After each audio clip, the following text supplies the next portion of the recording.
Kisah Masita disebut dalam sebagian hadis Rasulullah tentang Isra Mi'raj yang diriwayatkan oleh Imam Ahmad, Ibnu Hibban, dan Tabrani. Hadis tersebut datang dari Hammad bin Salamah dari Ata'a bin Sa'ib dalam perjalanan Isra Mi'raj ke Masjidil Al-Aqsa. Rasulullah melewati sebuah daerah yang aromanya sangat harum semerbak seperti harum kasturi. Rasulullah pun bertanya kepada Jibril, "Wahai Jibril, aroma harum apakah ini?" Jibril pun menjawab, "Ini adalah harum Masita, tukang sisir putri Fir'aun."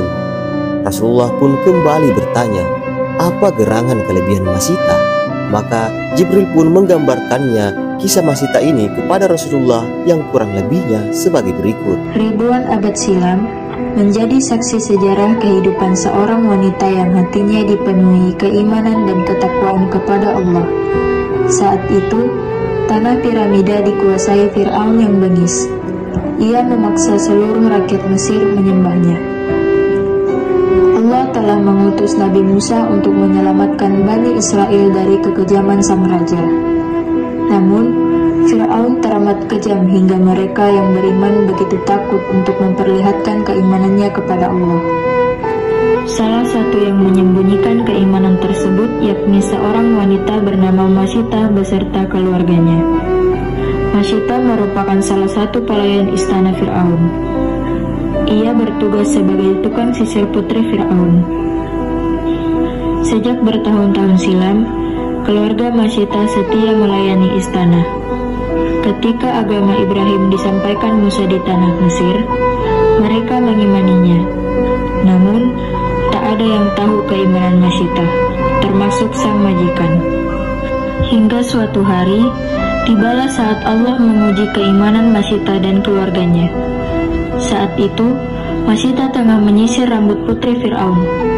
Tiba-tiba, sisir di tangannya jatuh dan tanpa sadar asma Allah keluar dari lisan Masita. "Allah!" seru Masita spontan. Mendengarnya, putri Fir'aun sontak kaget. Ia pun segera menginterogasi Masita. "Siapakah Allah itu?" Jika Allah itu Tuhan, maka berarti Masita siap dihukum mati karena telah menentang Fir'aun, ayahnya. Masita tak juga menjawab pertanyaan sang putri. Keringat dingin menderas tubuhnya. Ketakutan menderu hatinya. "Siapa Allah itu? Mengapa kau tak menjawab? Apakah kau punya Tuhan selain ayahku?" seru sang putri. Masita terus bungkam, namun sang putri terus mendesaknya. Hingga keberanian pun datang dari diri Masita. Ia tahu betul, inilah saatnya keimanan hendak diuji Allah. "Allah adalah Tuhanku, Tuhan ayahmu, dan Tuhan seluruh alam," jawab Masita tegas. Mendengarnya, sang putri pun segera beranjak dari tempat duduknya menuju kediaman sang ayah. Ia segera melaporkan apa yang baru saja didengarnya dari lisan Masita. Sementara Masita mengabarkan kepada keluarganya untuk bersiap diri mendapat hukuman Fir'aun. Fir'aun marah bukan kepalang ketika mendengar kabar dari sang putri. Ia pun segera memanggil Masita ke hadapannya. Tanpa keraguan, Masita pun pergi memenuhi panggilan sang raja. "Apa kau menyembah sesuatu selain aku?" tanya Fir'aun dengan suara menggelegar. Seluruh istana dibuat takut dengan amarahnya. Namun, tanpa gentar, Masita menjawab ringan, "Ya, saya menyembah Allah. Allah Tuhanku, Tuhanmu, dan Tuhan segala sesuatu," kata Masita.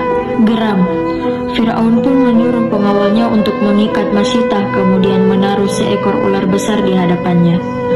Namun, Masita tak bergidik. Bertambah marahlah emosi Fir'aun.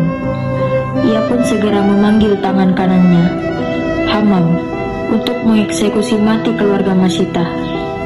Hamam kemudian segera mengumpulkan beberapa pengawal untuk menangkap Masita dan keluarganya. Ia pun kemudian memerintahkan pengawal lain untuk membuat lubang besar untuk diisi air panas layaknya kawah bara dari gunung api. Ia bermaksud merebus hingga mati Masita dan keluarganya. Tibalah hari eksekusi. Rakyat dikumpulkan untuk menyaksikan peristiwa sadis. Hukuman ala Fir'aun. Masita bersama sang suami dan 4 orang anak termasuk 1 bayi yang digendongnya telah berada di sana, siap menghadapi hukuman keji tersebut. Mereka melihat kubangan besar berisi air mendidih yang siap melepuhkan tubuh mereka. Namun, hati mereka tak gentar dengan siksaan dari seorang manusia. Mereka memilih beriman kepada Allah, Tuhan seluruh manusia. Sebelum dilempar ke air mendidih, mereka ditanya oleh Hamam, apakah masih akan terus mengimani Allah dan enggan menuhankan Fir'aun? Namun jawaban mereka selalu sama ucap kali bertanya, Allah adalah Tuhanku, Tuhan Fir'aun, dan Tuhan seluruh alam. Kami akan terus beriman kepada Allah sekalipun harus terjun ke kawah mendidih. Maka, bulatlah keputusan Hamam untuk memasak mereka hidup-hidup dalam kubangan air yang mendidih. Suami Masita lah yang pertama kali mendapat giliran. Tubuhnya langsung dilalap air yang mendidih. Tinggal seonggok daging gosong tak bernyawa. Melihat eksekusi keji tersebut, Hamam terbahak-bahak dan terus menghina orang-orang yang beriman kepada Allah. Masita terus di atas ketegarannya mengimani Allah. Setelah sang suami, giliran anak-anaknya. Satu persatu, mereka dipaksa masuk ke air mendidih yang apinya menjilat-jilat. Semuanya dilakukan di hadapan Masita, hingga tinggallah tersisa Masita dan seorang anaknya yang masih bayi. Ia menggendong bayi itu erat-erat.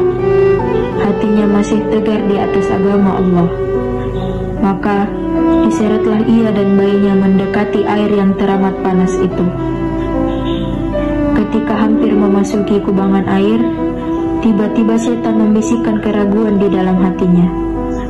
Keraguan dengan merasa sedih dan kasihan kepada sang bayi yang belum sempat tumbuh dewasa melihat dunia. Bayi yang baru lahir tanpa dosa. Masita pun menghentikan langkahnya menuju ajal. Ia terus saja memandangi bayinya yang merah dengan perasaan sedih yang mendalam. Melihatnya, Hamam sempat berpikir Masita akan mencabut kata-katanya dan akan kembali menuhankan Fir'aun. Ia pun girang karena merasa ancamannya pada Masita berhasil. Namun, pikiran Hamam salah. Masita tak pernah sedikit pun melepaskan keimanannya pada Allah. Lalu dengan kehendak Allah, sang bayi tiba-tiba berkata kepada ibunya, "Wahai ibu, jangan takut. Sesungguhnya surga menanti kita," ujar bayi yang digendongnya. Mendengarnya, kembalilah ketegaran dan keberanian Masita. Ia pun mencium anaknya. Kemudian, masuklah keduanya ke dalam air yang mendidih. Masita dan keluarganya mengakhiri hidup mereka dengan berpegang teguh pada akidah.